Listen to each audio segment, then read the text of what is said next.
स्वागत दोस्तों, अगर चैनल के सबसे पहले को बताएंगे दोस्तों। थालापति विजय की सरकार गिराने के लिए एक दो नहीं बल्कि 15 विधायकों से संपर्क के साथ कर 15-15 करोड़ रुपए देने की गई बड़ी नापाक कोशिश, जिसके बाद एक दो नहीं बल्कि चार लोगों को गिरफ्तार किया गया है। दोस्तों बताएंगे किन किन लोगों को अरेस्ट किया गया है और क्या इसके तार दिल्ली से जुड़ रहे हैं और थालापति विजय की सरकार गिराने की बड़ी साजिश के पीछे कौन हो सकता है। दोस्तों बताएंगे डिटेल में क्या जानकारी आ रही है और किस तरीके की भनक लग रही है। दोस्तों इसी के साथ में चलेंगे एक और बड़ी खबर की तरफ, जहां पर समाजवादी पार्टी और कांग्रेस पार्टी का गठबंधन पत्थर पर लिखी लकीर की तरह है। मल्लिकार्जुन खड़गे के बयान के बाद ये बातें स्पष्ट हो गई है। दोस्तों इसी के साथ में बताएंगे अब पश्चिम बंगाल के अंदर कानूनी लड़ाई लड़ने के लिए तैयार है अभिषेक बनर्जी। पार्टी के कार्यकर्ताओं को फोन नंबर देकर बोला गया है संपर्क साधिए, हम करेंगे पूरी तरीके से इलाज। बताएंगे डिटेल में क्या है पूरी अपडेट और एक एक करके चलेंगे आज की सारी बड़ी खबर। लेकिन उससे पहले अगर आप भी मानते हैं दोस्तों की तमिलनाडु के अंदर थालापति विजय की सरकार बनने के बाद सबसे ज्यादा दिल्ली वालों की घबराहट बढ़ चुकी है, तो इस वीडियो को लाइक करके लाल बटन दबाकर चैनल को सब्सक्राइब करके बेल आइकन दबाकर कमेंट बॉक्स में अपनी राय जरूर लिखकर बताएगा और ज्यादा से ज्यादा वीडियो को शेयर कीजिएगा। दोस्तों चलते हैं सबसे पहले सबसे बड़ी ब्रेकिंग न्यूज अपडेट की तरफ, जहां पर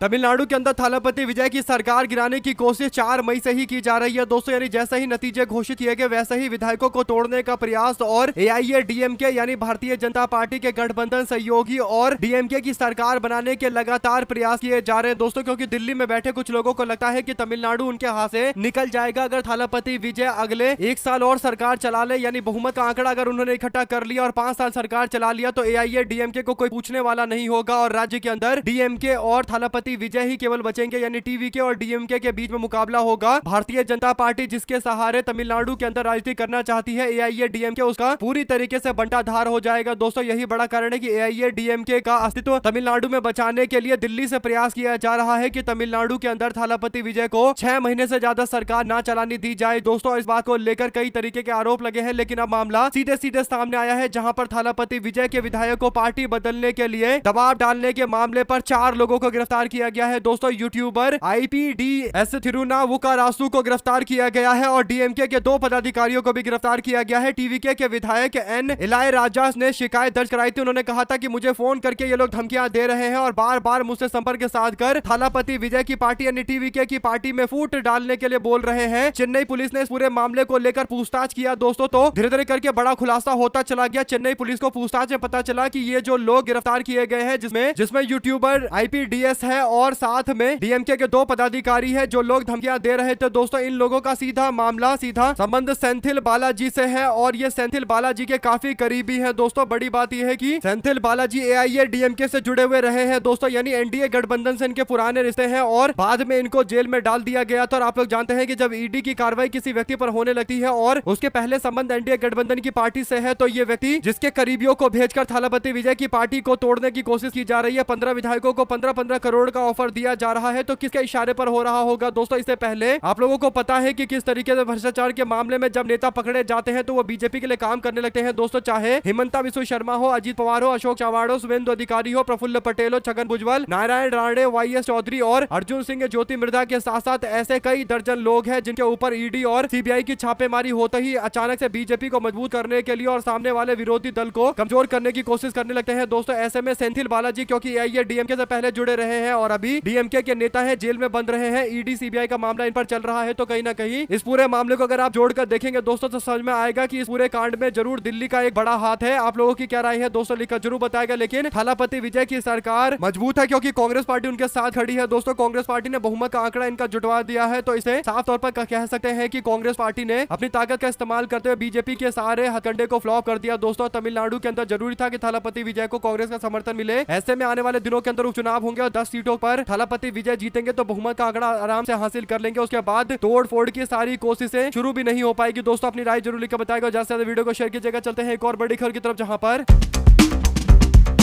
मीडिया में कई तरीके की रिपोर्टें छपी है दोस्तों, खासकर उत्तर प्रदेश के 2027 के विधानसभा चुनाव को लेकर और दावा किया जाता है कि यूपी में समाजवादी पार्टी और कांग्रेस पार्टी में सीट बंटवारे को लेकर तनातनी चल रही है, जबकि हकीकत यह है कि कोई आपस में तनाव नहीं है, क्योंकि जब राहुल गांधी और अखिलेश यादव बैठकर खुद ही तय करेंगे कि कौन कितनी सीटों पर चुनाव लड़ेगा, किस नेता को कहां से लड़वाया जाएगा, तो फिर आपस में विवाद का तो कोई मतलब ही नहीं है। बाकी पार्टी के कार्यकर्ता चाहे 150 सीटें, 200 सीटें, 400 सीटों की डिमांड करे, वो उनका अधिकार है। और इसी बात को मीडिया वाले आगे बढ़ाते हुए कह देते हैं कि उत्तर प्रदेश के अंदर कांग्रेस कांग्रेस पार्टी और समाजवादी पार्टी में विवाद चल रहा है, जबकि अखिलेश यादव और राहुल गांधी के द्वारा आप लोग कभी भी एक दूसरे के खिलाफ बयान नहीं सुनेंगे, बल्कि दोनों एक दूसरे का सम्मान करते हैं दोस्तों, और साथ में मिलकर हमेशा चुनाव लड़ेंगे, इस तरीके का हुंकार भरते हैं। तो ऐसे में राहुल गांधी ने एक बार फिर से अखिलेश यादव जी के आज जन्मदिन के मौके पर उनको बधाई दी दोस्तों। अखिलेश यादव को राहुल गांधी कहते हैं कि जन्मदिन की बहुत बहुत बधाई अखिलेश जी। पीडीए यानी पिछड़ा, दलित और अल्पसंख्यक समाज की हिस्सेदारी से सामाजिक न्याय का संकल्प हम पूरा करेंगे। अच्छे स्वास्थ्य और खुशहाल जीवन के लिए मैं शुभकामनाएं देता हूं। अखिलेश यादव अपना जन्मदिन मना रहे हैं दोस्तों। ऐसे में मल्लिकार्जुन खड़गे ने भी उनका पूरी तरीके से उनको बधाई दी है। अखिलेश यादव को लेकर मल्लिकार्जुन खड़गे कहते हैं कि उत्तर प्रदेश के पूर्व मुख्यमंत्री, समाजवादी पार्टी के राष्ट्रीय अध्यक्ष श्री अखिलेश यादव को जन्मदिन की हार्दिक शुभकामनाएं। मैं आपके उज्जवल भविष्य और उत्तम स्वार्थ व दीर्घायु जीवन की कामना करता हूं। सामाजिक न्याय, समावेशी विकास व लोकतंत्र एवं संविधान को मजबूत करने की ओर हम मिलकर अग्रसर रहेंगे, यानी मिलकर काम करेंगे। तो इस तरीके से दोस्तों अखिलेश यादव और राहुल गांधी और मल्लिकार्जुन खड़गे के बीच में किस तरीके की बातचीत है ये खुलकर सबको पता चल गया होगा, लेकिन फिर भी गोदी मीडिया के लोग नजरअंदाज करते हैं, क्योंकि उनको अफवाह फैलानी है ताकि 2024 वाला समीकरण एक बार फिर से उत्तर प्रदेश के अंदर ना बने और भारतीय जनता पार्टी एक बार फिर से जैसे तैसे सत्ता में आ जाए। लेकिन उत्तर प्रदेश के अंदर 24 वाला समीकरण सेट होते ही बीजेपी बाहर चली जाएगी, और यही बड़ा कारण है दोस्तों की गोदी मीडिया वाले दिन रात काम कर रहे हैं कि जैसे तैसे सपा कांग्रेस का गठबंधन तोड़ा जाए, और इसीलिए भ्रम फैलाते रहते हैं। लेकिन आपस में एकजुटता काफी बड़े स्तर पर है दोस्तों। और इसी के साथ में चलते हैं एक और बड़ी खबर की तरफ, जिसमें